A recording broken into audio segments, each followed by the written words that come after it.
Number 29۔ اعوذ باللہ من الشیطان الرجیم، بسم اللہ الرحمن الرحیم۔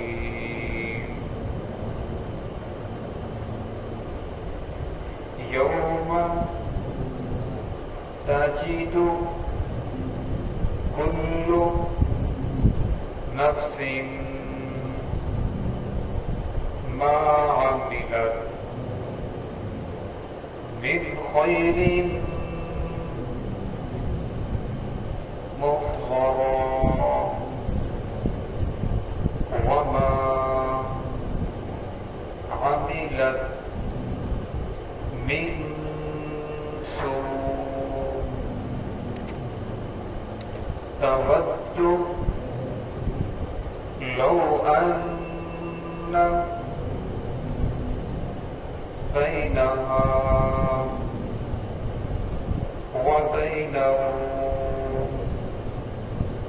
أمدا بعيدا ويحذركم الله نفسه والله رؤوف بالعباد۔ قل إن كنتم تحبون الله فاتبعوني يحببكم الله ويغفر لكم ذنوبكم والله غفور رحيم۔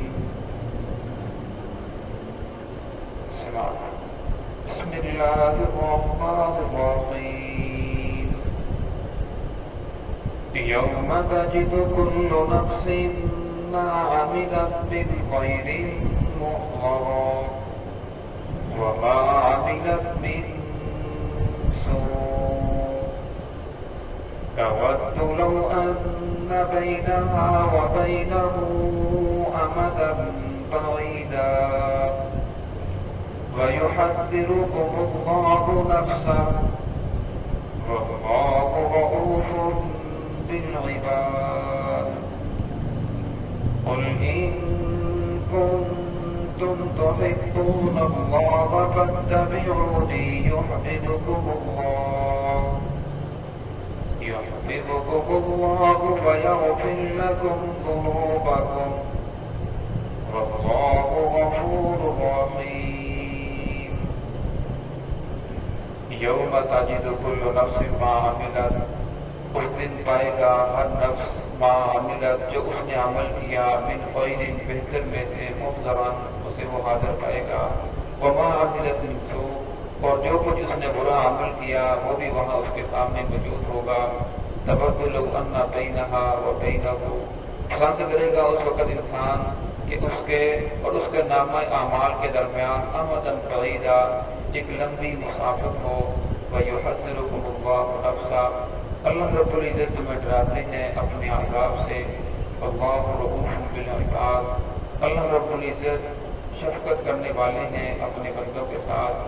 قل ان کنتم تحبون اللہ، کہہ دیجئے اگر تم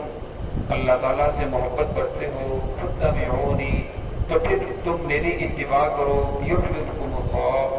اللہ رب العزت تم سے محبت کریں گے، ویغفر لکم ذنوبکم اور تمہارے گناہوں کو معاف کر دیں گے، اللہ غفور الرحیم اللہ رب العزت بخشنے والے رحم کرنے والے ہیں۔ گزشتہ آیات کے اندر اللہ رب العزت نے فرمایا تھا کہ تم جو چیز بھی دل کے اندر چھپاؤ یا دل ظاہر کرو، اللہ رب العزت جاننے والے ہیں۔ آسمانوں کو جتنی چیزیں آسمانوں میں موجود ہیں مخفی ہیں، اللہ رب العزت جاننے والے ہیں۔ زمین کی اتنی مخلوقات ہیں، اللہ رب سے بھی جاننے والے ہیں۔ اور اس آیت کے اندر اللہ رب العالمین یوم تجد کل نفس، ہر نفس جو بھی اس نے دنیا کے اندر عمل کیا، اچھا عمل کیا یا برا عمل کیا، قیامت کے دن اسے وہ اپنے سامنے پائے گا، اسے نظر آئے گا کہ دنیا کے اندر میں یہ کرتا رہا۔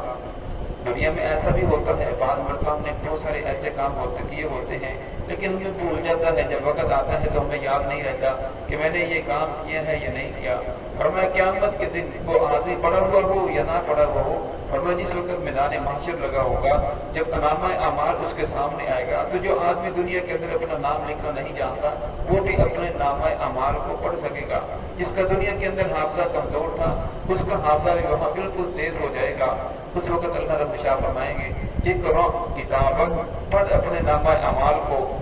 اور فرمایا آج کے دن تیرا نامہ اعمال تیرے اوپر حساب لینے کے لیے کافی ہے۔ فرمایا انسان پڑھنا شروع کرے گا، اب تھوڑا سا پڑھے گا، پھر اللہ رب شاہ فرمائیں گے کیا میرے فرشتوں نے تیرے اوپر ظلم تو نہیں کیا؟ وہ کہے گا لا یا ربی، بالکل فرشتوں نے میرے اوپر ظلم نہیں کیا، جو میں نے کیا تھا، گناہ کیے تھے، نیکیاں کی تھی، وہی درج کی ہیں۔ اللہ رب پھر فرمائیں گے پڑھنا شروع کر، پھر وہ پڑھے گا، اور پڑھنے کے بعد اللہ پھر سنائیں گے کہ اب میرے فرشتوں نے تیرے اوپر کوئی ظلم تو نہیں کیا، کوئی گناہ نہ کیا ہو، وہ لکھ لیا ہو، یہ تیری نیکیاں کم لکھی ہو؟ وہ کہے گا الہ العالمین بالکل ظلم نہیں کیا۔ تو اللہ رب شاہ فرماتے ہیں اس وقت یہ انسان پسند کرے گا تود لو ان بینہا و بینہ امدا بعیدا، اور اس کا جو نامہ اعمال ہے، جو اس نے دنیا کے اندر اعمال کیے وہ سامنے موجود ہے، اس کے درمیان ایک لمبی مسافت ہو، اسے دیکھنا نہیں چاہے گا کہ میرے سامنے یہ بالکل نظر نہ آئے، میں اسے دیکھ نہ سکوں، بلکہ میرے اور اس کے درمیان ایک لمبا سفر قائم ہو جائے، مسافت قائم ہو جائے۔ وَيُحَذِّرُكُمُ اللَّهُ نَفْسَهُ، اور میں اللہ رب العزت تمہیں ڈرا رہے ہیں اپنے عذاب سے، دنیا کے اندر رہتے ہوئے اللہ کے عذاب سے ڈر جاؤ، اور جب آخرت میں آؤ گے تمہیں کوئی پریشانی نہیں ہوگی۔ وَاللَّهُ رَءُوفٌ بِالْعِبَادِ، فرمایا اللہ رب العزت اپنے بندوں کے ساتھ بہت زیادہ شفقت کرنے والے ہیں، بہت زیادہ مہربان ہے۔ اس کی مہربانی کی دلیل یہ ہے کہ وہ آنے والے انجام سے پہلے آگاہ کر رہے ہیں، اگر تم یہ عمل کرو گے تو جنت ملے گی، یہ اعمال ملیں گے، اگر اس راستے کے اوپر چلو گے تو گمراہ ہو جاؤ گے، بھٹک جاؤ گے، پھر تمہیں جہنم کے اندر جانا پڑے گا، پھر تمہارے جہنم کے ساتھ واسطہ پڑے گا، پھر تمہیں وہاں سزا ملے گی۔ تو اللہ رب العزت نے دنیا کے اندر رہتے ہوئے انسان کو خبردار کیا، انسان اس راستے پر چلے گا تو کامیابی ہے، اور اگر اس راستے سے بھٹک جائے گا تو یہ تیرے لیے ناکامی ہے۔ آگے والی آیت کے اندر اللہ رب العزت نے آپ صلی اللہ علیہ وسلم کو فرمایا کہ ان سے فرما دیجیے دنیا کے اندر دو قسم کے لوگ موجود ہیں، ایک تو وہ لوگ موجود ہیں جو اللہ رب العزت کے وجود کے قائل ہیں، اللہ رب العزت کو مانتے ہیں کہ اللہ کی ذات ہے، اور اسے پھر اپنے طریقے سے وہ راضی کرتے ہیں، جس طرح یہودی ہیں، نصارہ ہیں، یہ اللہ رب العزت کو مانتے ہیں کہ اللہ رب العزت کی ذات ہے۔ اسی طرح جو ہندو ہیں وہ بھی اللہ کو مانتے ہیں کہ اللہ ہے، لیکن اللہ کو منانے کا ہر ایک کا اپنا طریقہ ہے، اللہ کو راضی کرنے کا ہر ایک کا اپنا طریقہ ہے۔ اسی طرح دنیا کے اندر کچھ لوگ ایسے ہیں جو اللہ کو مانتے ہی نہیں، وہ کہتے ہیں اللہ نے 10 عقلیں پیدا کی تھی، سارے نظام کو 10 عقلیں چلا رہی ہیں، اللہ رب الفاروق ہو گئے۔ کچھ کہتے ہیں کہ دیکھو ہم دوڑ بھی لگا کے جو پانی کے اندر ذرات ہیں اسے بھی دیکھ لیتے ہیں، خون کے اندر جو جراثیم ہمیں وہ بھی نظر آتے ہیں، اگر خدا ہوتا تو ہمیں نظر نہ آتا، لہذا کوئی خدا نہیں ہے، نعوذ باللہ۔ وہ اللہ رب العزت کی ذات کا انکار کرتے ہیں۔ اور فرمایا جو اللہ رب العزت کی ذات کو ماننے والے ہیں ان میں سے بھی کچھ گروہ وہ ہیں جو اپنی مرضی سے مان رہے ہیں، تو اللہ رب العزت نے فرما دیا چاہتا ہر گروہ یہ ہے کہ اللہ مجھ سے راضی ہو جائے، اللہ مجھ سے محبت کرے، لیکن ہر ایک کا اللہ کو راضی کرنے کا انداز مختلف ہے۔ تو اللہ رب العزت نے اس آیت کے اندر بتلا دیا اگر تم مجھے راضی کرنا چاہتے ہو، اگر تم چاہتے ہو کہ میں تم سے محبت کروں تو فرمایا اس کا طریقہ کار یہ ہے، قل ان کنتم تحبون اللہ، فرمایا اے محمد صلی اللہ علیہ وسلم کہہ دیجئے ان کنتم تحبون اللہ، اگر تم اللہ سے محبت کرتے ہو فاتبعونی، پھر تم میری اتباع کرو، محمد رسول اللہ صلی اللہ علیہ وسلم کے طریقے کے اوپر چلو، آپ صلی اللہ علیہ وسلم کی سنتوں کے مطابق زندگی گزارو۔ فرمایا یحببکم اللہ، پھر اللہ رب العزت تم سے محبت کریں گے۔ اللہ رب العزت نے اپنی محبت کا معیار بتا دیا، طریقہ بتا دیا کہ میری محبت کا معیار یہ ہے کہ تم رسول اللہ صلی اللہ علیہ وسلم کی اتباع کرو، آپ صلی اللہ علیہ وسلم کے طریقوں کے مطابق زندگی گزارو۔ فرمایا اگر آپ صلی اللہ علیہ وسلم کے طریقے کے مطابق زندگی نہیں گزارو گے، محمد الرسول اللہ صلی اللہ علیہ وسلم کا طریقہ نہیں قبول کرو گے، آپ صلی اللہ علیہ وسلم کا کلمہ نہیں پڑھو گے، تو فرمایا پھر اللہ رب العزت تمہاری کوئی پرواہ نہیں ہے۔ اب اللہ رب العزت اپنے بندے سے محبت کرتے ہیں، اگر اللہ رب العزت محبت نہ بھی کرے تو اللہ رب العزت کا کچھ بگڑ نہیں سکتا۔ حدیث پاک میں آتا ہے اگر ساری کی ساری مخلوقات اللہ رب العزت کا انکار کر دے، کوئی بھی ماننے والا نہ ہو، تو اللہ رب العزت کی جو ذات کے اندر ذرہ برابر کمی نہیں آئے گی۔ اگر ساری کی ساری مخلوقات سجدہ ریز ہو جائے، سارے کے سارے مسلمان ہو جائیں، سارے کے سارے فرما بردار بن جائیں، کوئی بھی گناہ کرنے والا نہ ہو، تو اللہ رب العزت کی شان کے اندر اس وجہ سے ایک ذرہ برابر بھی اضافہ نہیں ہو سکتا۔